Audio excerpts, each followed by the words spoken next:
Resultado do segundo trimestre da Braskem e do primeiro semestre também.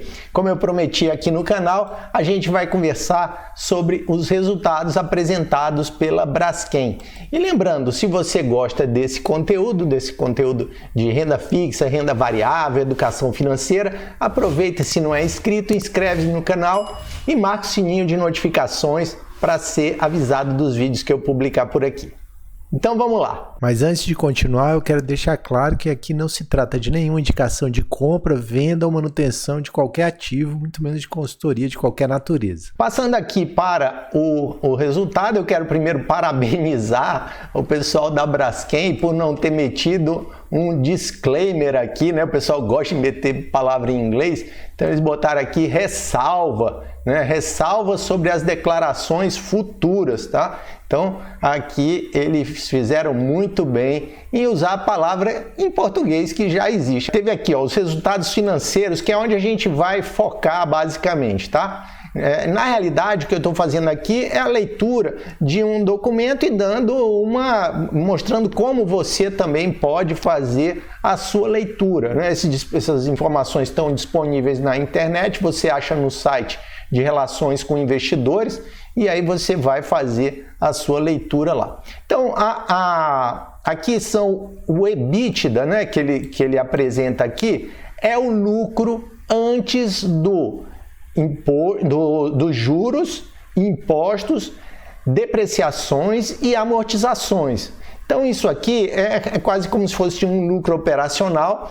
Porém, tem uma coisa que fica bem clara aqui, é o seguinte, o EBITDA, ele na realidade, ele não considera algumas informações que são relevantes, logicamente, que seriam os juros que estão sendo pagos, né? As depreciações, porque isso faz parte do resultado como um todo. É claro que no caso da Braskem a gente vai ver que tem um item que é muito em função da dívida, ela tem um item que varia muito, ela tem uma dívida muito grande em dólares e essa dívida em dólares ela varia com a correção cambial. A gente vai até fazer uma conta aqui rapidinha e tal para mostrar isso aqui, mas eles preferem focar nesse item aqui que é o EBITDA, né? E aqui a gente tem, olha, teve um EBITDA positivo de 800 milhões de dólares no trimestre, né? E uma geração de caixa, tá? De 2,4 bilhões. Então, isso aqui foi uma geração de caixa de 2,4 bilhões. E essa geração líquida de caixa, a gente vai ver também que ela levou em conta o evento de Alagoas, né? Então, a Braskem está convertendo aqui, como eles falam, 60% desse lucro em caixa, né? Então, desse lucro não, desse resultado, desse resultado antes dos impostos e tal, ela está revertendo isso em caixa, ou seja, dinheiro, né? Então, vamos dar uma ideia aqui. O retorno do fluxo de caixa aqui em 31% e aqui informações muito importantes, que seriam as seguintes, olha só. Aqui a gente tem a manutenção do grau de investimento. Então, grau de investimento, ou seja, a Braskem hoje, ela está com uma avaliação de risco de crédito pelas agências internacionais, no caso a Standard & Poor's, o SP, e a Fitch, superior ao do Brasil. Então, os títulos que são emitidos no exterior, a Braskem consegue uma taxa melhor do que a do Brasil, inclusive por quê? Porque ela tem plantas internacionais, ela tem plantas lá fora. E aqui, uma alavancagem corporativa, quer dizer, quando você pega lá a dívida dela e divide pelo EBITDA, ela está dando aqui, o EBITDA projetado para os próximos 12 meses está dando 1,2 vezes. Então, ela está com, primeiro, ela está com EBITDA bacanão aqui, né, de 800 milhões de dólares, e ela está está com a dívida organizada. O detalhe que a gente tem que lembrar é que isso aí foi um EBITDA realizado. E a gente vai olhar aqui que a situação de vendas dos produtos, ela não está tão linda quanto foi no ano de 2021 para a Braskem. A gente vai ver esse resultado daqui a pouquinho. Outro ponto importante aqui para chamar a atenção, no relatório é essa questão ela está mudando, né? Mudou aqui o perfil de... Ela fez uma melhoria geográfica, certo? Quanto uma melhoria de matérias-primas, tá? Isso aqui, ela fez uma melhoria geográfica, ou seja, ela está dependendo menos do Brasil, ou seja, a participação do Brasil nos resultados da empresa, essa participação está diminuindo e também ela está usando menos nafta na sua produção. Então ela tem aqui, olha, a gente vai olhar, ela reduz a utilização da nafta como matéria-prima. Então isso gera uma menor dependência aí de matérias-primas específicas. Então, se a nafta tem um aumento de preço, ela pode usar outra matéria-prima para gerar o produto. Inclusive, aqui também é um resultado aqui do trimestre, tem esse terminal de importação de etano, que é a matéria-prima, para a Braskem Idesa. Essa Braskem Idesa é a empresa do México, tá? É a empresa do México que é da Braskem. Olhando os números aqui mais de perto, como eu havia dito, o segundo trimestre de 2021 foi bem superior ao segundo trimestre de 2022 em termos de geração de EBITDA, certo? Então, o EBITDA recorrente, ele saiu aí de 1,7 bilhão, 1,8 bilhão de dólares para 802 bilhões de dólares, que foi aquele que a gente falou lá no começo, certo? Aqui a gente tem a margem, olha só que coisa espetacular. Isso aqui, a margem do EBITDA, ela estava em 35% e ela caiu bastante, foi para 15%. Nesse último trimestre. Quando a gente olha, isso aqui está dividido aqui por país, mas eu não vou entrar nesse detalhe, a gente só observa que a participação, né, você tem aqui uma participação diversificada, como a gente já havia falado, então tem coisa aqui no Brasil, tem coisa lá fora. Então, quando a gente olha aqui para o semestre, nós temos aqui, olha, 3 bilhões de dólares no primeiro semestre de 2021 e quase a metade disso aqui, né? 1,7 bilhão de dólares para esse segundo semestre, aliás, para o primeiro semestre de 2022. Aí a gente pode perguntar, mas vamos dar uma olhada aqui, olha, mais ou menos aqui nas explicações, né? Então você tem spreads menores internacionais de PVC, né? E de também polipropileno, PP, na Europa, né? Porém, ainda acima da média histórica dos últimos 10 anos. Isso o spread está caindo, porém ainda está acima da média dos últimos 10 anos, o que gera um bom resultado para a empresa, né? E também um menor volume de vendas nos principais químicos no segmento Brasil. Isso aqui de toda a cartela de produtos dela no Brasil, você teve uma redução, e de polipropileno na Europa e de polietileno no México.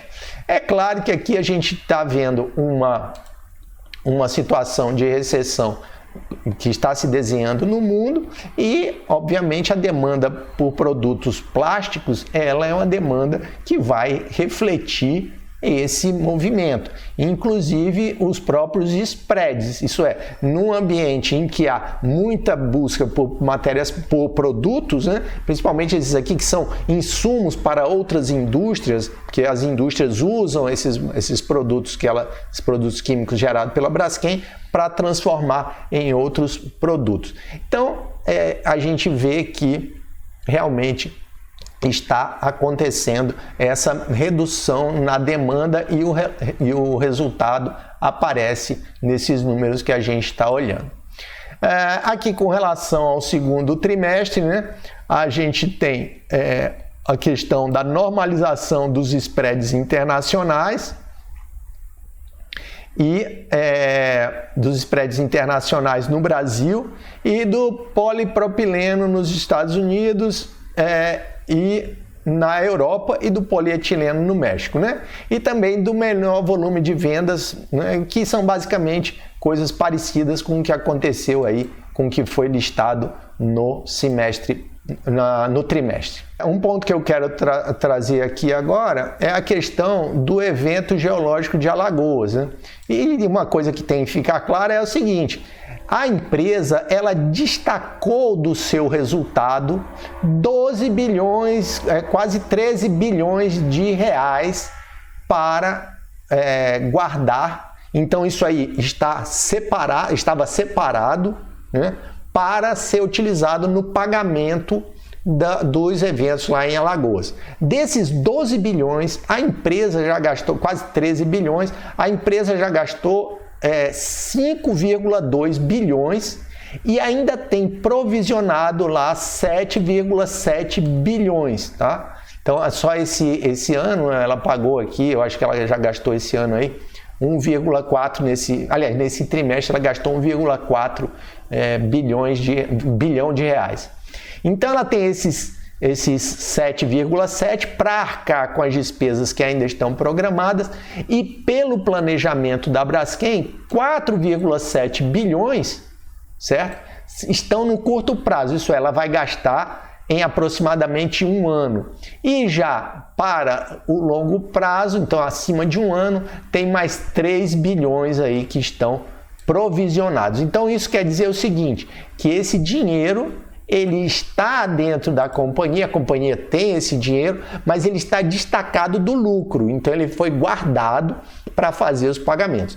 E aqui ela deixa bem claro, e isso é bom a gente sempre ressaltar, a empresa deixa bem claro que esses valores podem aumentar, né? Não se espera isso, mas podem aumentar. Mas não adianta a gente sempre tem que olhar o pior cenário, né? Então não adianta a gente ficar achando que tudo é lindo, tudo maravilhoso, mas sabendo que ela tem um colchão aí de 3 bilhões, porque ela tem os 7,7, mas ela vai gastar no curto prazo esses 4,7. Então a previsão é que esses 3 fiquem ainda para o próximo exercício.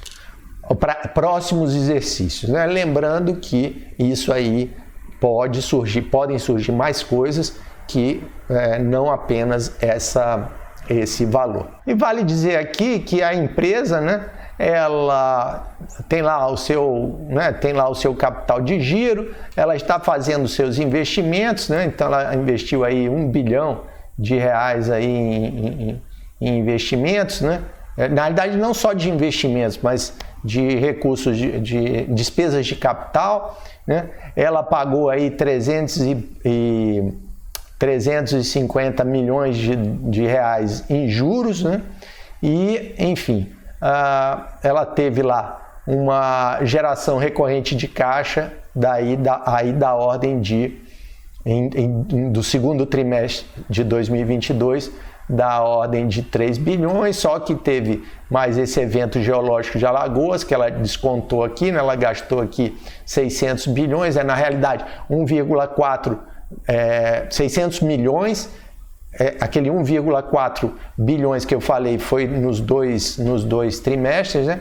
E aí sobrou para ela lá 2,4 bilhões de reais de geração de caixa. E a gente vai dar uma olhada agora no lucro. Eu estou trazendo aqui o relatório, o release de resultados da empresa. Esses aqui são os resultados em dólares, a gente vai dar uma pulada nisso aqui e vamos dar uma olhada em reais, que é esse lado daqui de baixo, tá? Então aqui a receita líquida de vendas, 25 bilhões no segundo trimestre, né? Um custo dos produtos vendidos de 21 bilhões, então sobrou lá esse EBITDA lá de quase 4 bilhões, né, de reais, aqueles 800 lá de dólares, né?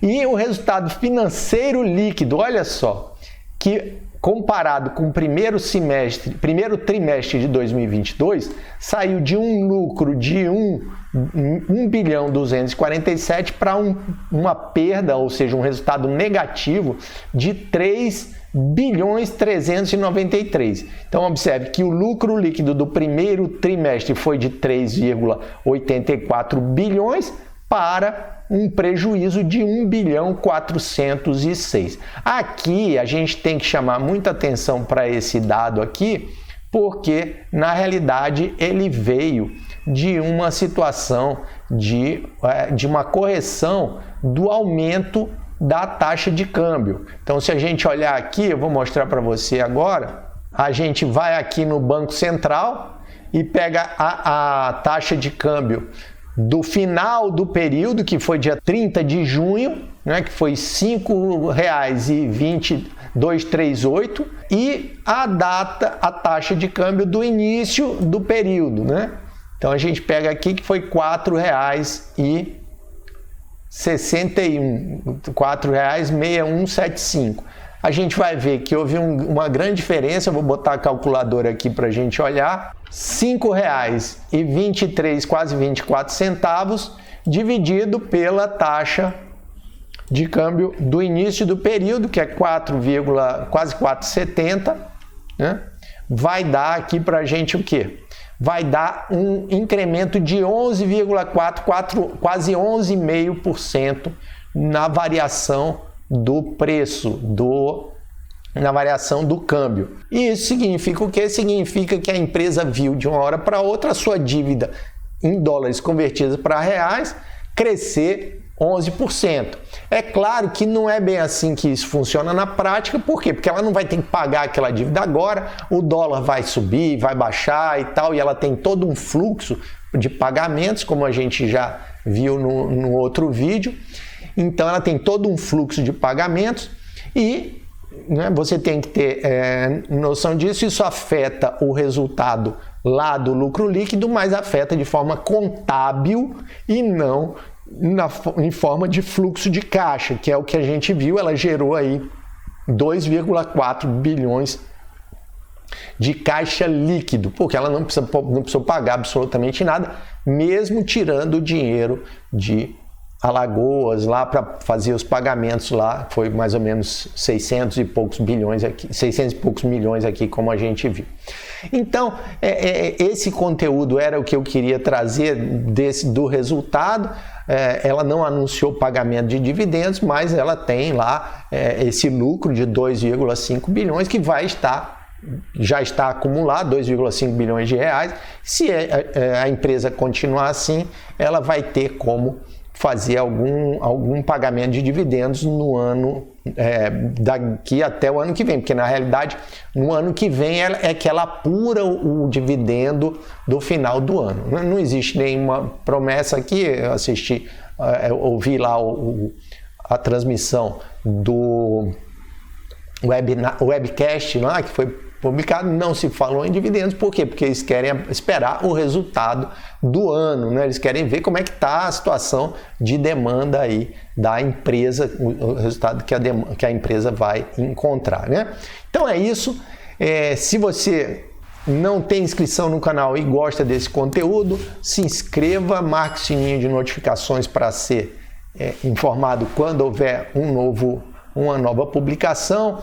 Aqui na descrição do vídeo tem uma série de vídeos para você que está começando no mercado de ações. Então tem alguns vídeos bem básicos aí. Tem também o curso de renda fixa que está aqui na descrição.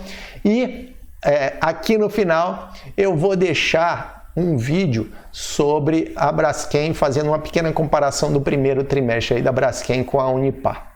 Bom, então é isso. Se você gostou, curte, compartilha, que a gente se encontra no próximo vídeo.